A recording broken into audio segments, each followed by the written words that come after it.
गुरुर्देवो महेश्वरः गुरुर्साक्षात् परब्रह्म तस्मै श्री गुरवे नमः। मन्नाथ श्री जगन्नाथ मद्गुरु श्री जगद्गुरु ममात्मा सर्वभूतात्मा तस्मै श्री गुरवे नमः। शंकरं शंकराचार्यं केशवं बादरायणं सूत्रभाष्यो कृतौ वन्दे भगवन्तो पुनः पुनः। नारायण समारंभा शंकराचार्य मध्यमा अस्मदाचार्यपर्यन्तं वन्दे गुरुपरम्परा।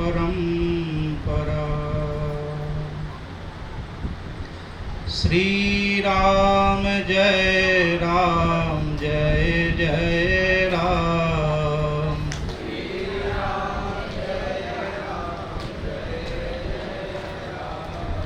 श्री राम जय जय राम। श्री राम जय जय राम।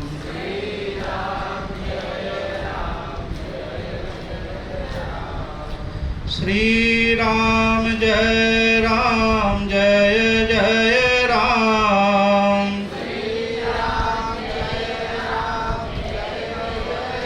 राम। श्री राम जय जय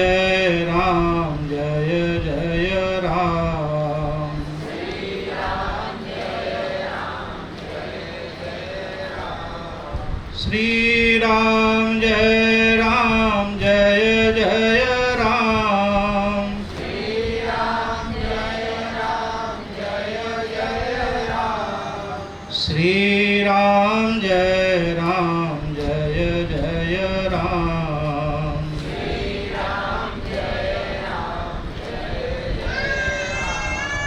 श्री राम जय जय राम।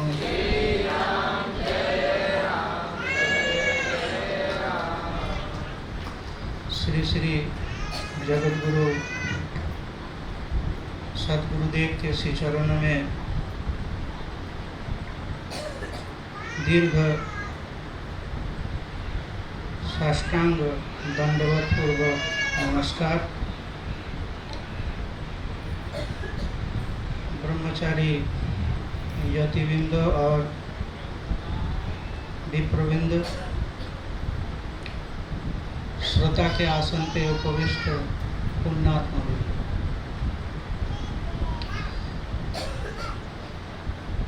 श्रीमद् भगवद गीता के 9वें अध्याय में 22 नंबर जो श्लोक है उसमें भगवान अर्जुन को उद्देश्य करके सारे भगतों को भगवान ये बोल रहे थे, अनन्यश्चिन्तयन्तु मां ये जनाः पर्युपासते तेषां नित्याभियुक्तानां योगक्षेमं वहं महम्। यानी अनन्य चिंतन होके, अनन्य चिंतन का मतलब ये हुआ कि सिर्फ भगवान ही एकमात्र आश्रय है, बाकी और कोई नहीं है। भगवान ही एकमात्र मेरे सब है। जब ये मन लग जाता है किसी का भगवान में ऐसा, या भगवान के प्रति जब ऐसा निर्भर होते हैं जीवात्मा, और ऐसे निर्भर हो के भगवान का ही भजना करते हैं, तो वो भक्त के जो यानी परमात्मा के साथ जीवात्मा का जोड़ने का काम, इसका नाम है योग। योग भी भगवान करा देते हैं, यानी भगवान से मिला लेते हैं उस भगत को, और मिलने के बाद उसको धारावाहिक रखने का काम भी करते हैं। यानी आप भगवान से मिल गए, उसके बाद भी जब तक आपका शरीर रहे तब तक आपके शरीर के जो प्रयोजन है उसको भी भगवान वहन करके लेके जाते हैं। तो गीता के जो टीकाकार हैं, इनमें से एक महान टीकाकार हुए, उनके नाम श्रीधर स्वामी। तो श्रीधर स्वामी जी का नाम लगभग सब लोगों ने सुने होंगे। जो जो गीता के बारे में जानकारी रखें वो सब कोई पता है। जो श्रीधर स्वामी गीता के एक महान टीकाकार हुए, तो उनके ध्यान ज्ञान गीता का टीका करने में ही लगा रहता था। तो एक अध्याय से शुरू करके 9वें अध्याय तक उन्होंने टीका, हर श्लोक का टीका करते करते आए। आके जब 9वें अध्याय के ये 22 नंबर श्लोक में आए तो उनके मन में ऐसा लगा इसमें कुछ गलत है। प्रथम श्लोक के प्रथम लाइन तो ठीक है, द्वितीय लाइन के जो लास्ट में वहम महम है, वहम महम नहीं होगा, ये ददाम महम होना चाहिए। वहम महम का मतलब है भगवान बोझ अपने माथे पे लेके चल रहा है। तो भगवान सर्वशक्तिमान ऐश्वर्यवान, इनको क्यों वहन करके क्यों लेके आएगा? भगवान संकल्प करेंगे तो दे देंगे। तो ये ददाम महम होना चाहिए। अब बड़े भगत भी थे, तो उन्होंने चिंतन करते गए। एक ही श्लोक में उनका एक पक्ष काल बीत गया, लेकिन फिर भी उनके मन में ये नहीं आ रहा है जो ददामहम होगा या बहम महम होगा। रात भर बैठे बैठे वो वही चिंतन करते भगवान का, भगवान ये क्या होगा। लग रहा है या व्यासदेव का भूल हुआ या बाद में प्रिंटिंग मिस्टेक हुआ। ददामहम के बहम महम के जाए, ददाम महम के जाएगा बहम महम हो गया। तो ब्राह्मण ऐसे ही गरीब होते हैं, क्योंकि भिक्षा में उनका चलता है जजमानों से। तो 15 पक्ष, एक पक्ष काल वो बाहर भी नहीं गया जजमान के घर, तो घर में जितना भी रसद था समाप्त हो गए। 3 दिन से एकादशी चल रहा है, सजला एकादशी, मतलब पानी पी के बीत रहा है 3 दिन से। घर में भगवान शालिग्राम जी हैं, तो शालिग्राम जी के एक तुलसी और एक छोटा सा ग्लास में जल, वही भोग लग रहा है और बस वही चल रहा है। तो उनके धर्मपत्नी बोले, महाराज जी घर का स्थिति तो बहुत ही खराब है, कम से कम एक बार तो बाहर जाइए, कुछ तो लेके आइए। 3 दिन हो गया, चलो हम लोग तो एकादशी कर लेंगे, भगवान को रोज रोज जल और तुलसी देना अच्छा नहीं लग रहा है। तो उनके होश टूटा, वो ध्यान में ही थे, कंटिन्यू उसी चिंतन में। तो बोला ठीक है भगवान, हम कुछ करते हैं व्यवस्था। सुबह सुबह निकल गए तो फिर वो मन में वही चलता रहा। जाके एक पेड़ के नीचे बैठ गए। सुबह से दोपहर बीत गया। इतने में क्या हुआ, एक बालक छोटा सा, श्याम वर्ण है, धोती पहनी हुई, माथे पे एक झोड़ी में बहुत सारे आटा, चावल, तेल, जो भी भोजन के लिए प्रयोजन है वो सब सामान लेके वो बालक आया। आके दरवाजा के सामने आके आवाज़ लगाया, श्रीधर स्वामी का घर यहीं है, कोई है घर में? तो अम्मा बाहर आई, हाँ यही है। और अम्मा का दृष्टि पहले टोकरी पे गई। चलो पंडित जी, कोई अच्छा जजमान मिला जिसने सारे के सारे सामान दिया उसको। पहले ही विचार उनके मन में यही आया। फिर बालक पे गया, देखा, बोला रे पंडित जी का भी मत ही मर गया, इतना छोटे बालक के ऊपर इतना बोझ देता है कोई। और बालक को देख के तो लग नहीं रहा था कोई अभिजात घर का होगा। माता का मन है तुरंत स्नेह में भर गया, टोकरी उतारी, उतार के बात करने लगी, कहाँ से हो, क्या नाम है? तो बोला इस राम का नाम राम है। बोला अच्छा अच्छा, माता पिता?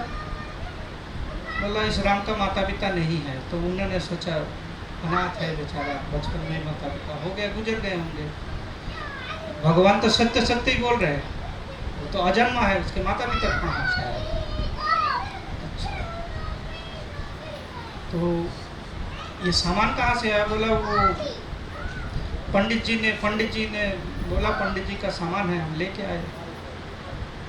अच्छा, तो जब उतरने के लिए उसके माथे से टोकरी को उतरने के लिए प्रयास किया, उतार दिया, और बच्चा थोड़ा मोड़े तो देखा पीठ में ऐसा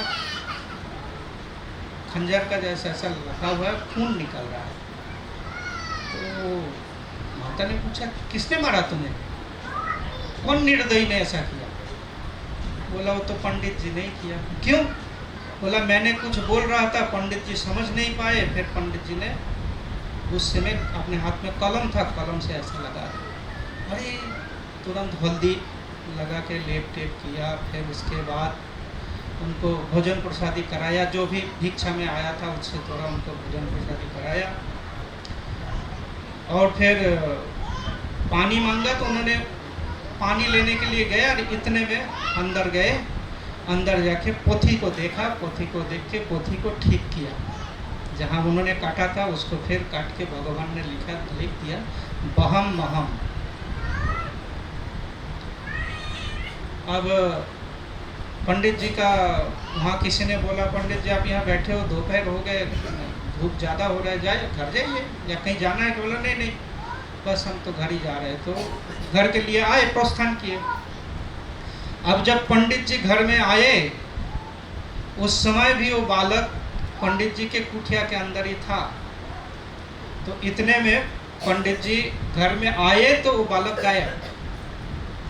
माता जी ने बोला पंडित जी गजब का हुआ, माता जी माँ का जैसा स्वभाव होता है, इतने नेक से बालक को ऐसा कोई मारता है क्या? उनके शब्द आपने समझ नहीं पाए इसलिए कलम से ही मार दिया, ये आप तो इस स्वभाव का नहीं थे, ऐसे कैसे कर दिया?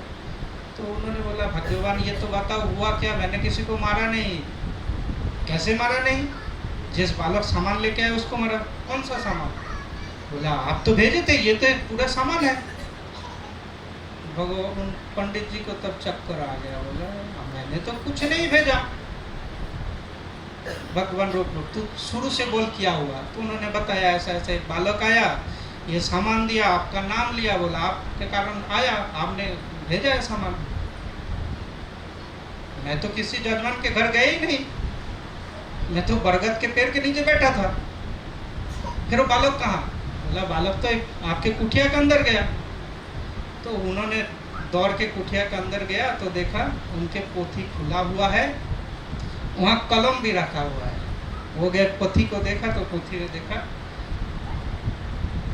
ददाम महम काट के बहम महम लिखा हुआ है। तब बहुत रोने लगा, भगवान हम आपके माया को लीला को समझ नहीं पाए।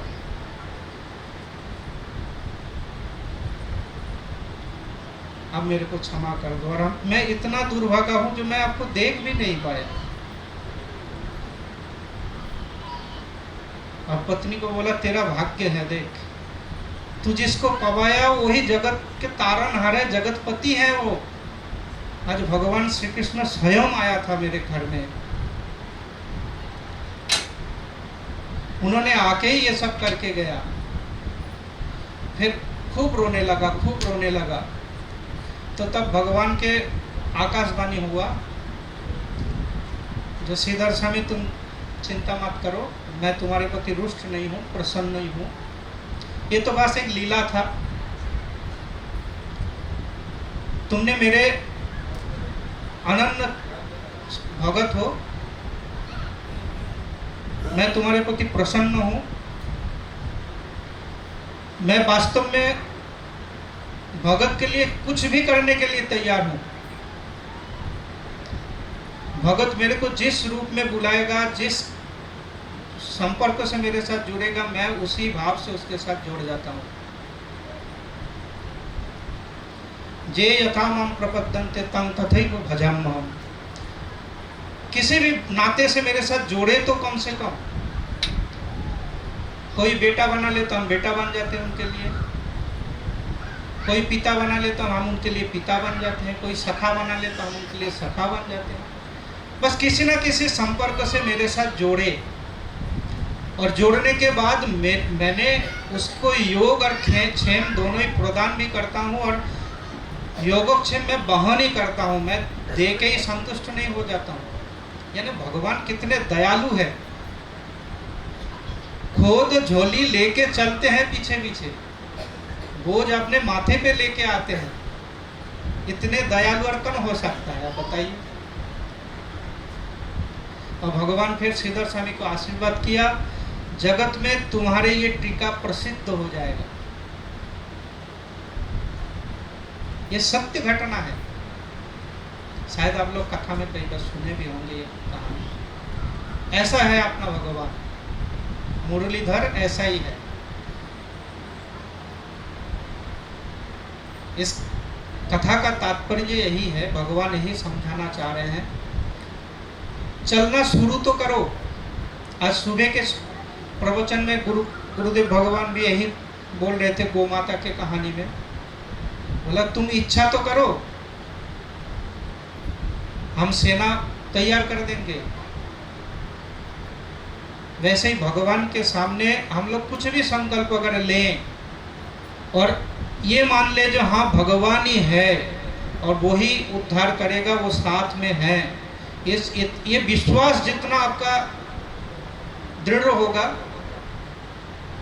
भगवान के नैकट्य उतना ही मजबूत से होगा आपके साथ। और आपके मन में आया घर में एक मंदिर बनाना है, उसका भी व्यवस्था भगवान ही करते जाएंगे।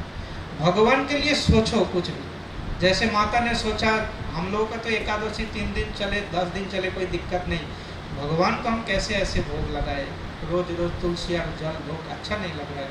भगवान के लिए कुछ होना चाहिए। भगवान के लिए जब भी जीव सोचते हैं हमें भगवान के लिए कुछ करना चाहिए, और भगवान आप ही कुछ करो, तो भगवान तब जो भी आपका संकल्प हुआ, संकल्पित तो वस्तु अपने माथे पे लाद के लाके देते हैं। ये भगवान है, और ये भारत भूमि में ही संभव है। इसलिए मनुष्य शरीर तो दुर्लभ ही है, भारत भूमि में जन्म होना वो भी बहुत दुर्लभ है। सनातन में होना और भी दुर्लभ है, सत्संग में मति होना उससे भी दुर्लभ है। जैसे सेना में देखते हैं ना, स्टार लगता है एक के बाद एक, तो वैसा स्टार लग जाता है।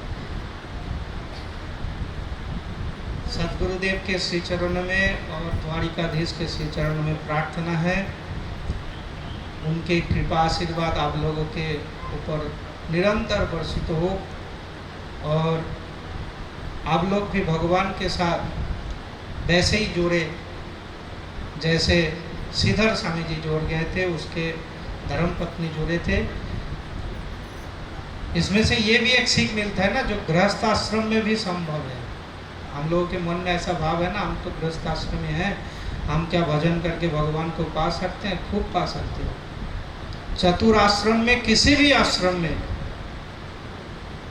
रह के भी भगवान को पाया जा सकता है, और यही शंकराचार्य जी के उद्देश्य है भ्रमण का। जब सुबह का विरोधावली होता है तो आपने सुने होंगे,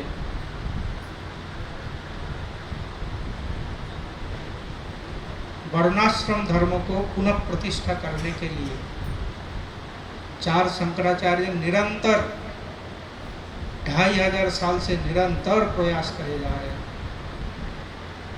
यही विश्वास जगाने के लिए कहीं पर भी आप हो, भगवान आपके निकट है, भगवान आपके साथ ही हैं। बस आप एक बार भगवान को पाने का थोड़ा सा कोशिश कीजिए। आप एक कदम आएंगे तो भगवान 100 कदम आपके पास आ जाएंगे। यही इस सत्संग का उद्देश्य है।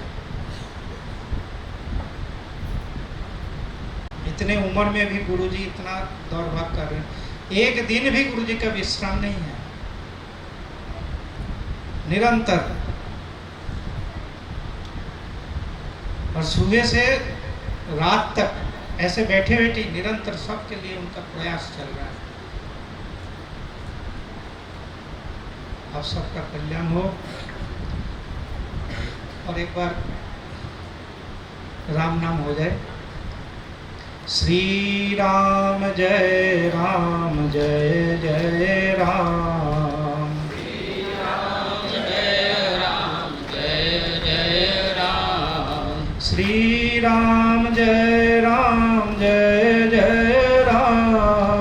श्री राम जय राम जय जय राम। श्री राम जय राम जय जय राम। श्री राम जय राम जय जय राम। श्री राम जय राम जय जय राम। श्री राम जय राम जय जय राम। श्री राम जय राम जय जय राम। श्री राम जय